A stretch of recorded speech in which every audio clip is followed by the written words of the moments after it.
Hola, bienvenido a Vent, un espacio para todos los que alguna vez quisimos tener en un solo lugar las distintas versiones de la realidad. En nuestro conversatorio invitamos profesionales y amigos para explorar con ellos otros puntos de vista y así construyas tu propia verdad. En este episodio vamos a hablar de la ansiedad desde la perspectiva de la psiquiatría. Y para eso invitamos a Cristóbal Restrepo, médico psiquiatra egresado de la UPB en Medellín. Teníamos tantas cosas que hablar que este episodio está dividido en dos partes. Esta parte que estás escuchando es la primera, pero ya puedes encontrar la segunda parte disponible para que termines de escuchar todo el contenido. En esta primera parte hablamos con Cristóbal de quién es el ser humano detrás de la bata. Él nos explica qué es la ansiedad y cuándo esta es una emoción normal y cuándo definitivamente es un trastorno médico y requiere ayuda profesional. Hablamos además de qué trastornos de ansiedad existen, entre estos el trastorno de pánico, donde hablamos un poco de su presentación clínica y cuáles son los síntomas que nos pueden hacer identificar si alguna vez hemos tenido o estamos teniendo crisis de pánico. En nuestra segunda parte hablamos de las herramientas para manejar los ataques de pánico y para manejar la ansiedad. Además, hablamos de los mitos que hay acerca de los medicamentos psiquiátricos y el cannabis medicinal. Y por último, hablamos del pronóstico que tienen los pacientes psiquiátricos y si es verdadero o falso que un paciente con ansiedad toda la vida debe estar medicado.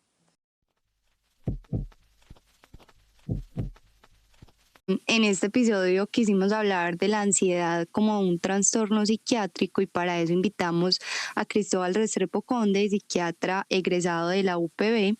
Con Cristóbal vamos a hablar sobre toda esta parte de la salud mental, de cómo la ansiedad podemos identificar cuando realmente es un estímulo o una respuesta fisiológica normal a una situación en particular o cuando definitivamente es algo que nos está afectando nuestra calidad de vida y debemos buscar ayuda profesional.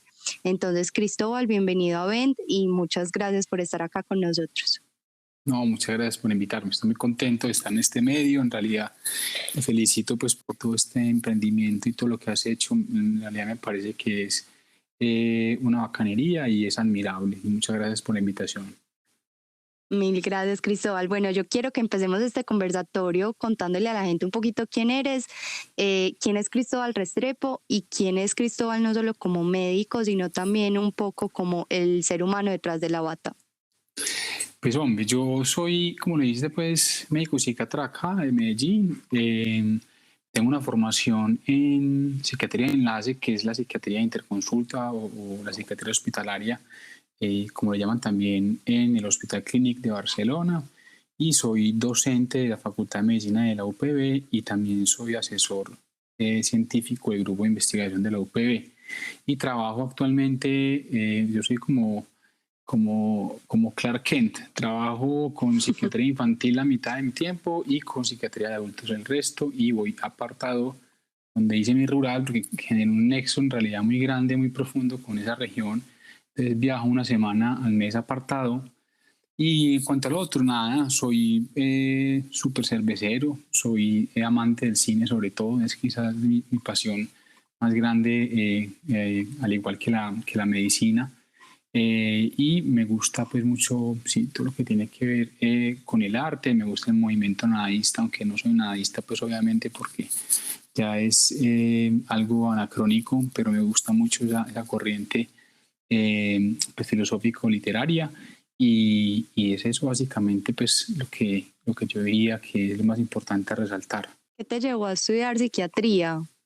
Hombre, yo desde el tercer semestre, que había espacios súper grandes entre clases, yo me empecé a ir a la biblioteca y empecé a explorar los libros de psicofarmacología, lo cual psicofarmacología pues entiéndose como todo lo que tiene que ver con los medicamentos, cómo funcionan, dónde actúan, cómo se dividen.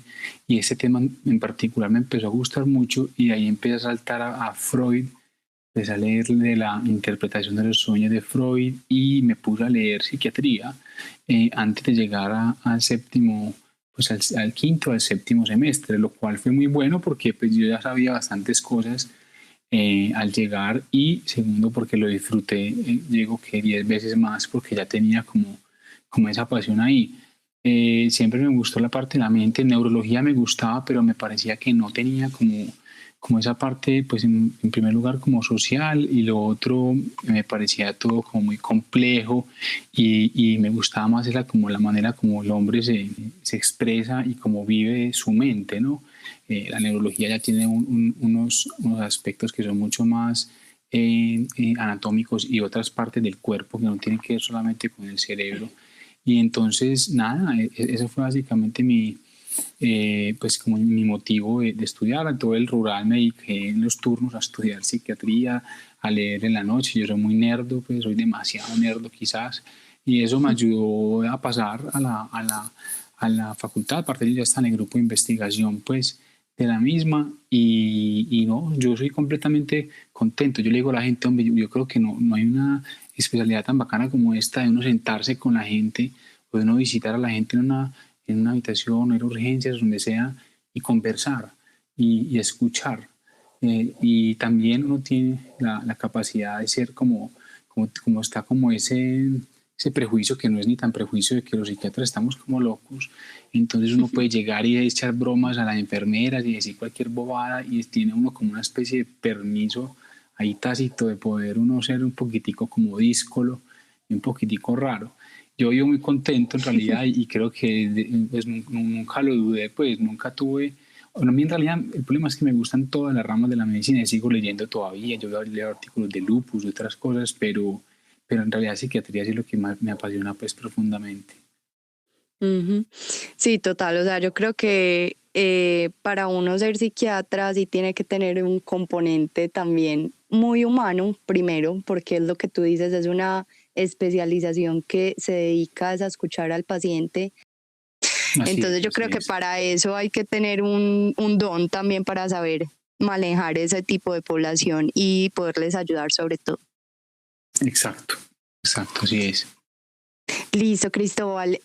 A mí me encantaría que habláramos hoy de ansiedad y para eso estamos acá reunidos. ¿Por qué? Porque yo creo que, bueno, primero el tema de la psiquiatría es un tabú muy grande, tiene un estigma social y una carga social alta, y aunque ya hay mucha información en redes sociales sobre salud mental, hay campañas sobre toda la importancia de tener una salud y un bienestar integral, y eso incluye la esfera mental.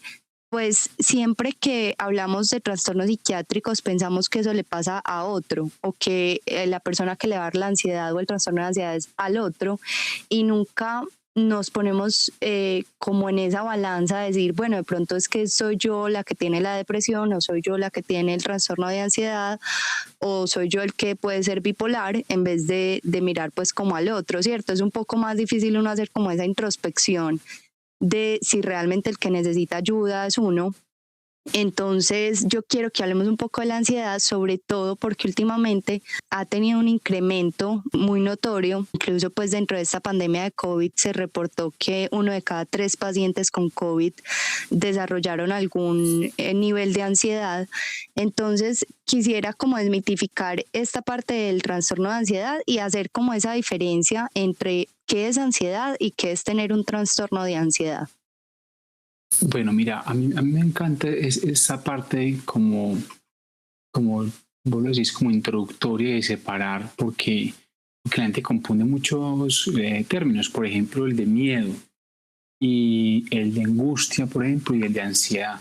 Entonces, ahí la gente no sabe en realidad cuál sería la diferencia, que no es tenue. En realidad la diferencia es muy notoria. Yo siempre lo digo pues de manera muy clara, y es que, o sea, se va a partir de lo primero, es del miedo, el miedo como una emoción primitiva, ¿cierto? Con funciones evolutivas, y quizás pues se ha dicho que la más universalmente experimentada. O sea, a lo largo de la historia del ser humano, aunque la tristeza, la ira, el asco son emociones importantes, es quizá el miedo la más experimentada y la que más le ha ayudado a evolucionar al ser humano. ¿Por qué? Pues porque ayudaba a la lucha o a la huida ante los peligros que estaban pues presentes o inminentes. Ahí es donde se presenta la típica triada del miedo, que se presenta en el mismo aborigen como en nosotros, que es la de flight o freeze, que son las 3 Fs. Entonces, uno ante un peligro que sea inminente, o sea, tengo enfrente mío un depredador, o tengo aquí una culebra, se me mete a mí a la biblioteca acá una culebra, entonces yo puedo hacer 3 cosas que cualquiera de las 3 servían mucho, sobre todo contra los depredadores en la prehistoria, que era o salir corriendo y de pronto ese depredador no alcanzaba a correr tan rápido como yo, o quedarme congelado y de pronto no me veía, o pelear contra él si de pronto era un depredador que yo como aborigen podía, como decimos ahorita, cascar, ¿cierto? Entonces eso se sigue presentando todos los días tenemos miedo. A mí me da mucha rabia cuando la gente dice, esa es miedosa, o quitarle ese miedo a tal cosa, de todo, y uno es como, es que eso es una emoción, o sea, es como decir a alguien, deja de ser triste, deja de ser alegre, porque deja de tenerle asco a ese mondongo, o sea, no, es una emoción. Estamos hablando de emoción, una emoción primitiva que ha logrado que el ser humano esté donde esté parado en este momento. Ya cuando nosotros vamos a hablar de la ansiedad ya tiene como característica fundamental en la que hay una preocupación, pero que es una preocupación que ya tiene que ver no con un peligro inminente, sino con algo que pueda pasar. Entonces, la persona ansiosa, a diferencia del miedoso, ¿cierto? El miedoso ve un gato y ay, no, sale corriendo porque no me gustan los gatos. El ansioso está, por ejemplo, pensando que posiblemente va a haber una finca y que allá puede haber un gato. Entonces, ¿cuál es la diferencia fundamental entre miedo y ansiedad? Que el miedo se da ante un peligro inminente, mientras que la ansiedad se da una preocupación excesiva con respecto a un suceso que pudiera llegar a pasar o no, y que la mayoría de las veces no pasa. Uno le dice a los pacientes, mira cuántas ese miedo que vos has tenido respecto al futuro que te va a suceder tal cosa, en realidad no sucede. Entonces son ideas muy distorsionadas respecto al futuro y que son anticipatorias, ¿cierto? O sea, en ese momento no tengo ahí la culebra, no tengo ahí el depredador, pero me estoy angustiando de manera excesiva, de manera desbordante, de manera incapacitante, en la que ya entonces ya van a haber respuestas que son excesivas e inapropiadas. ¿Por qué quiero decir excesivo e inapropiado? Porque es que es verdad lo que dice la gente. Ah, pero déjame tranquilo que esto es una ansiedad normal. Es verdad. Mucha gente tiene ansiedades normales. Por ejemplo, va a viajar a Europa y como está todo de fregado y tan complicado, pues entonces se angustia. Pero los episodios son poco frecuentes. O sea, no se mantiene todo el día angustiado. La intensidad es muy leve, ¿cierto? Y tiene una duración como limitada y es esperable. Pues no le diría, hombre, yo también, si fuera a viajar ahora con estos cierres que está viendo por el COVID, yo también estaría asustado, pero es muy transitorio y es muy ligero. Ahora, la ansiedad patológica, la que tratamos nosotros y la que ya configura un trastorno, son episodios que son muy repetidos, de una alta intensidad, o sea, el paciente pasa muy maluco, y una duración prolongada que puede llegar a ser inclusive de días. O sea, yo tengo pacientes que han pasado 2 semanas pensando en una cosa angustiante que les puede pasar en el futuro. Entonces se llama la rumiación, ¿no? Como hacen los camellos o las vacas que mastican y mastican un pensamiento, pues eso es muy común. No son capaces de dejar la mente en blanco y están pensando todo el tiempo que va a pasar algo maluco.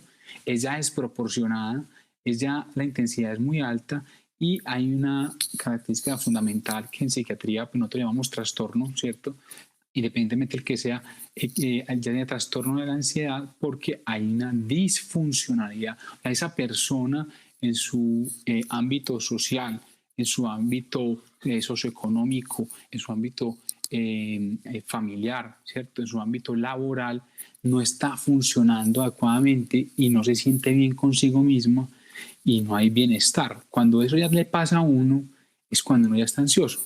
Vos habéis hablado, por ejemplo, de los prejuicios y las cifras que dabas, por ejemplo. Nosotros las cifras que tenemos del Instituto Nacional de Salud Mental es que 1 de cada 5 pacientes que van del médico general, ¿cierto? Donde el médico general, con una consultica prioritaria o algo, tiene síntomas de ansiedad. Ahora, lo que pasa es que ellos no consultan generalmente diciendo, doctor, tengo una ansiedad a la berraca, a ver si me ayuda, sino que van por dolor de cabeza, por espasmos, por alteraciones como temblores, por diarrea, porque se sienten muy fatigados, porque tienen mareo, porque tienen palpitaciones del corazón, que son síntomas que son propios y eso es muy interesante de la ansiedad, cómo llega a alterar tanto físicamente como cognitivamente a la persona. Entonces, ¿qué es lo que pasa? Esa persona inclusive va donde el médico le dice, hombre, mira, vos tenés criterios para un trastorno de ansiedad generalizada, estás muy preocupado por un montón de cosas y eso te está afectando ya físicamente.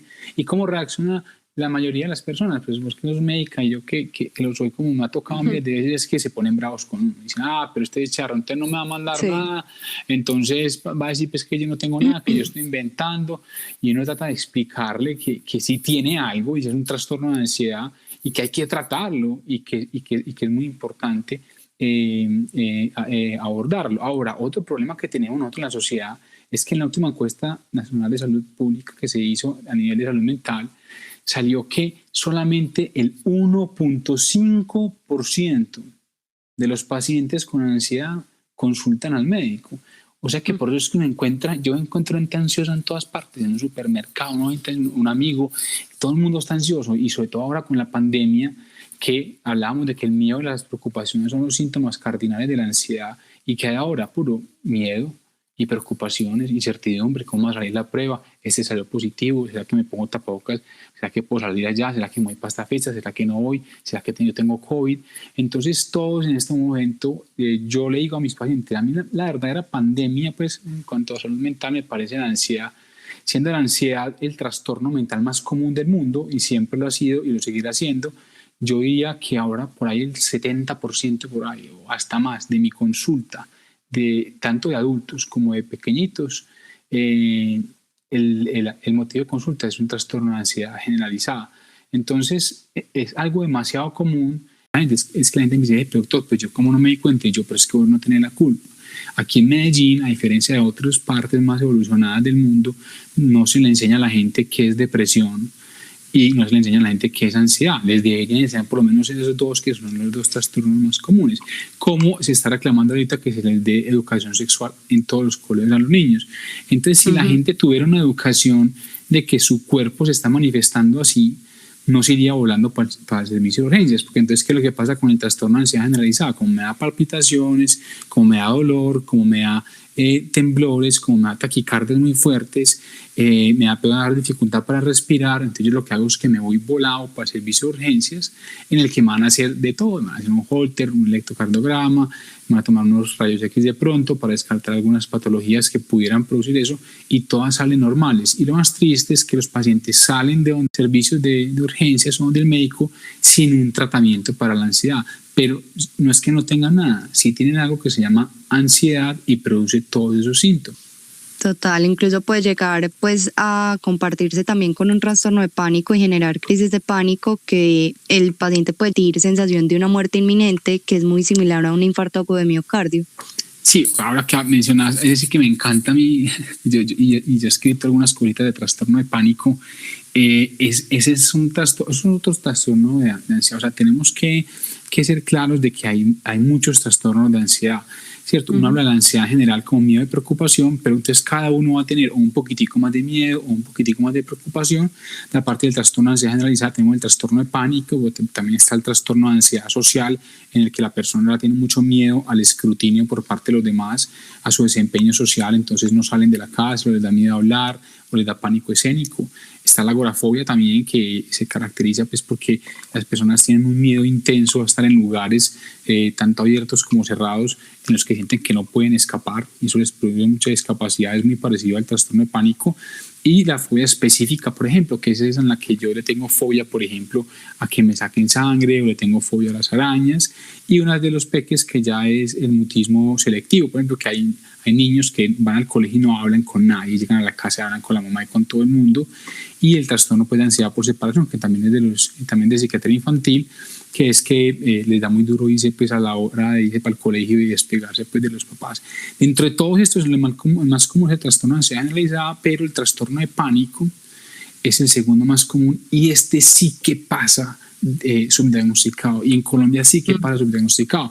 Lo mencionabas ahorita, entonces en este aparte de que va a haber pues preocupación, hay unos síntomas físicos demasiado graves que hacen que cualquier persona se alarme y vaya al servicio de urgencias. Lo que yo le digo a los pacientes es que yo no le desearía eso ni a mi peor enemigo. Yo he sufrido ataques de pánico, en realidad es una cosa muy maluca. Eso entonces, lo que pasa es que todo el cuerpo que tiene un sistema nervioso autónomo, o sea, un sistema nervioso que funciona por sí mismo y que usted no puede controlar, como usted no puede controlar, por ejemplo, el ritmo del corazón, ¿cierto? Ni tampoco mucho de la parte neurológica suya usted la puede controlar, la respiración, etcétera. La persona empieza a tener sudoración de manera súbita, ¿cierto? Empieza a tener mucho mareo, pueden tener aturdimiento, les da escalofríos.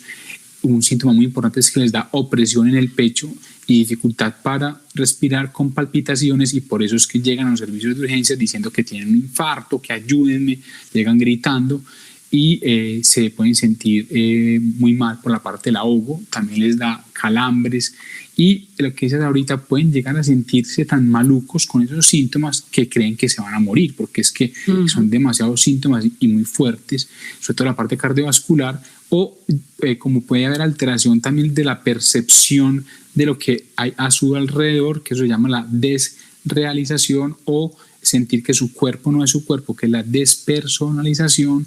Entonces ahí llega a haber es un miedo a que yo me voy a volver loco, ¿cierto? Esto, y aparte también puede dar náuseas y dolor abdominal. Entonces vemos que es una constelación de síntomas de todo el cuerpo y que es todo causado por un trastorno de ansiedad.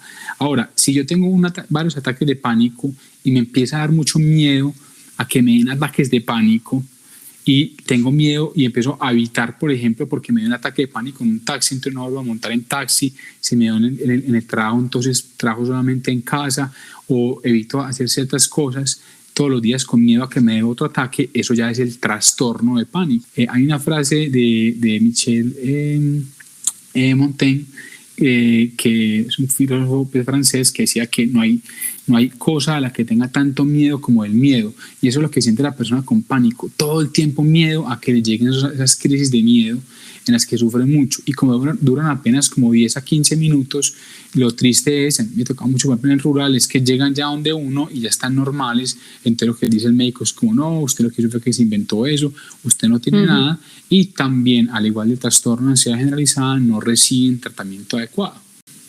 Claro, y eso genera pues un poquito como de barreras en la atención de salud y un diagnóstico temprano para hacer una terapia oportuna y adecuada en el paciente. Yo creo que aparte de esa barrera que mencionabas, Cristóbal, pues ahorita al inicio lo decíamos, todo el estigma social y saber uno reconocerse como una persona o como un paciente psiquiátrico, creo que es como la barrera más grande, como esa capacidad de introspección y de saber que mis síntomas que de pronto he normalizado y con los que he convivido tantos años, que para mí hacen parte de mi personalidad y de lo que soy, entonces a veces los minimizamos. Es como, no, es que sí, es que yo soy ansioso, o es que eso es normal en mí, o es que yo normalmente sudo mucho en las manos, o yo normalmente siento palpitaciones y es algo normal. Pues uno tiene que identificar cuando realmente esos síntomas van asociados como a esa angustia o a ese nerviosismo por algo definitivo o determinado, como un viaje, como una entrevista,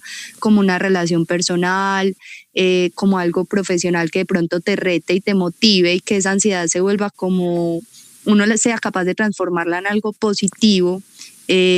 Pero cuando ya definitivamente afecta tu calidad de vida y se expresa muy frecuente, como tú lo decías ahora, es cuando definitivamente debemos buscar esa ayuda profesional, idealmente un psiquiatra.